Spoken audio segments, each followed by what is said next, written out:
ও আলী, আমার প্রথম কথা হচ্ছে, যেদিন থেকে আমি আপনার ঘরে এসেছি ওই দিন থেকে আজ পর্যন্ত আমি আপনাকে অনেক কষ্ট দিয়েছি।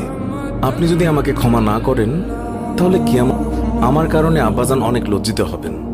বলেন, আপনি আমাকে ক্ষমা করলেন কিনা?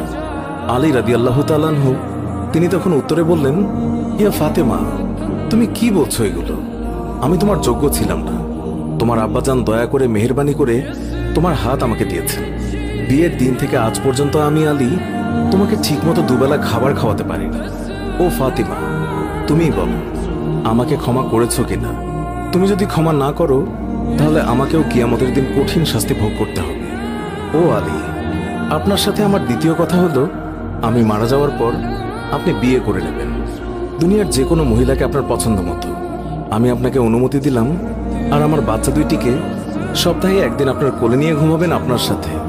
আমার তৃতীয় কথা হলো, হাসান হুসাইন যখন বড় হবে তখন তাদের দুই ভাইকে আল্লাহর রাস্তায় সুপর্দ করে দেবেন এবং আমাকে রাতের বেলায় দাফন করবেন। হযরত আলী রাদিয়াল্লাহু তাআলা আনহু বললেন, তুমি নবীর মেয়ে, আমি সবখানে খবর দিয়ে তোমায় দাফন করব, এতে সমস্যা কি? হযরত ফাতেমা রাদিয়াল্লাহু তাআলা আনহা তিনি এর উত্তরে বললেন, আমার কাফনের উপর দিয়ে সবাই অনুমান করবে নবীর মেয়ে কতটুকু লম্বা ছিল, কতটুকু স্বাস্থ্যবান ছিল, এতে আমার পর্দা ভঙ্গ হবে। মা ফাতেমার মৃত্যুর পর তার লাশের খাটিয়া বহন করার মানুষ মাত্র 3 জন ছিলেন, হযরত আলী রাদিয়াল্লাহু তাআলা আনহু এবং ছোট হাসান এবং হুসাইন রাদিয়াল্লাহু তাআলা আনহু। হযরত আলী ভাবছেন যে লাশের খাটিয়া বহন করার আরো একজনের প্রয়োজন হবে, তাহলে 4 কোনায় 4 জন কাঁধে নিতে পারবেন। এমন সময় হযরত আবু যর গিফারী রাদিয়াল্লাহু তাআলা আনহু তিনি হঠাৎ করেই উপস্থিত হলেন এবং খাটিয়ার কোনা বহন করলেন। হযরত আলী প্রশ্ন করলেন, হে আবু যর, আমি তো কাউকেই বলিনি, তাহলে আপনি জানলেন কিভাবে? তখন হযরত আবু যর গিফারী রাদিয়াল্লাহু তাআলা আনহু বললেন, আমি আল্লাহর রাসূল সাল্লাল্লাহু আলাইহি ওয়াসাল্লামকে স্বপ্নে দেখেছি। তিনি বললেন, হে আবু যর, আমার ফাতেমার লাশ বহন করার জন্য লোকের অভাব, তুমি তাড়াতাড়ি চলে যাও।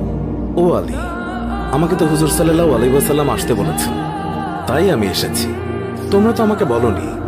রাতে এসে রাসূলুল্লাহ সাল্লাল্লাহু আলাইহি ওয়াসাল্লাম তিনি স্বপ্নে বলে গিয়েছেন হযরত ফাতেমা রাদিয়াল্লাহু তাআলা আনহুকে যখন কবরে নামাচ্ছেন তখন হযরত আবু যর গিফারী রাদিয়াল্লাহু তাআলা আনহু কবরের কাছে গিয়ে কবরকে উদ্দেশ্য করে বললেন, হে কবর, তুই কি জানিস আজকে তোর মধ্যে কাকে রাখছি?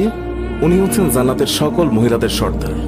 হযরত ফাতেমা রাদিয়াল্লাহু তাআলা আনহার কবর থেকে কোনো আওয়াজ আসলো। তিনি আবারও বললেন, উনি হাসান এবং হুসাইনের আম্মা যান। এবারও আগের মতো কোনো আওয়াজ আসলো। তিনি আবার পুনরায় বললেন, উনি হচ্ছেন হযরত আলী রাদিয়াল্লাহু তাআলা আনহুর স্ত্রী।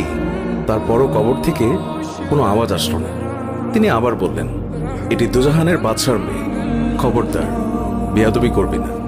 আল্লাহ তাআলা তখন কবরের জবান খুলে দিলেন। কবর বলল, আমি অন্ধকার ঘর, আমি সাপ বিচ্ছুর ঘর, আমি এমন একটি ঘর যার মধ্যে কোনো বংশ পরিচয় কাজ হয় না।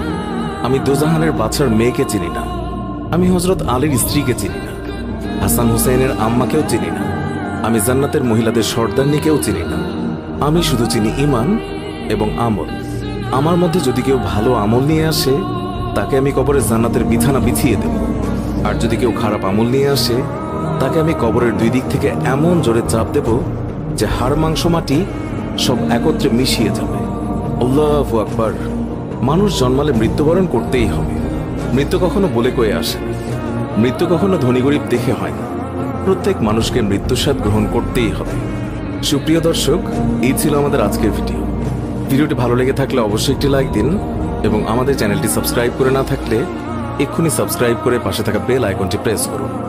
আবারও দেখা হবে নতুন কোনো ভিডিওতে। এখনকার মতো বিদায় নিচ্ছি।